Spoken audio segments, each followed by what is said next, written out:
గురుకులాల్లో చదివే పిల్లగాన్లు room clean చేసుకునుడు, toilet గడుక్కునుడు చేతే తప్పేమున్నదని ఎస్సీ గురుకులాల కార్యదర్శి అలుగు వర్షిణి మేడం మొన్నట్లా మాట్లాడింది.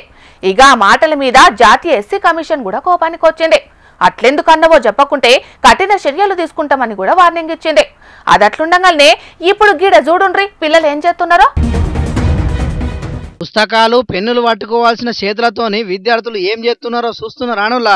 వికారాబాద్ జిల్లా తాండూరులో ఉన్న నర్సింగ్ హాస్టల్ చదువుతున్న విద్యార్థులు చెత్తను శుభ్రం చేసి పారబోయనికి ఇద్దరిద్దరు కలిసి మోసుకపోతున్నారు. ఓ దిక్కు మొన్నట్లనే అలుగు వర్షిణి మేడం హాస్టల్ చదివే విద్యార్థులేం పోష్ ఏరియాలకించి రాలేదు. వాళ్ళు క్లీనింగ్ పనులు చేసుకుంటే తప్పేందన్నట్టే మాట్లాడే వరకు పెద్ద రచ్చనే అయ్యింది. ఇక సర్కార్ పెద్దలు కూడా పిల్లలతోని పనులు చేయించద్దు, అన్ని హాస్టళ్లలో ఆయాలను పెట్టుకోవాలి, వాళ్ళతోనే పనులు చేయించాలని ఆర్డర్ వేసింది. కానీ తాండూరులో ఉన్న సర్కారు నర్సింగ్ హాస్టల్లో మాత్రం అక్కడి వార్డెను విద్యార్థులతో చెత్త పనులు చేయిస్తున్నారని కొంతమంది విద్యార్థులు గరానికి వస్తున్నారు. ఇంటోళ్ళందరికీ దూరంగా ఉండి మరి హాస్టళ్లలో వండుకుంటూ చదువుకొని గొప్పోళ్ళు కావాలని పిల్లలు ఆశపడితే వాళ్ళతోని ఇసొంటి చెత్త పనులు చేయించుడేందని ముచ్చట తెలిసిన విద్యార్థుల తల్లిదండ్రులు ఫైర్ అవుతున్నారు. ఇప్పటికైనా అధికారులు ఇసొంటి వార్డెన్ల మీద చర్యలు తీసుకొని ఏ సర్కారు హాస్టల్లో కూడా పిల్లలతోని పనులు చేయించకుండా చూడాలని డిమాండ్ చేస్తున్నారు విద్యార్థి సంఘాల నాయకులు. చూడాలి మరి ఈ ముచ్చట్ల విద్యాశాఖ మంత్రి ముఖ్యమంత్రి రేవంత్ రెడ్డి సారు ఏం నిర్ణయం తీసుకుంటాడో ఏందో.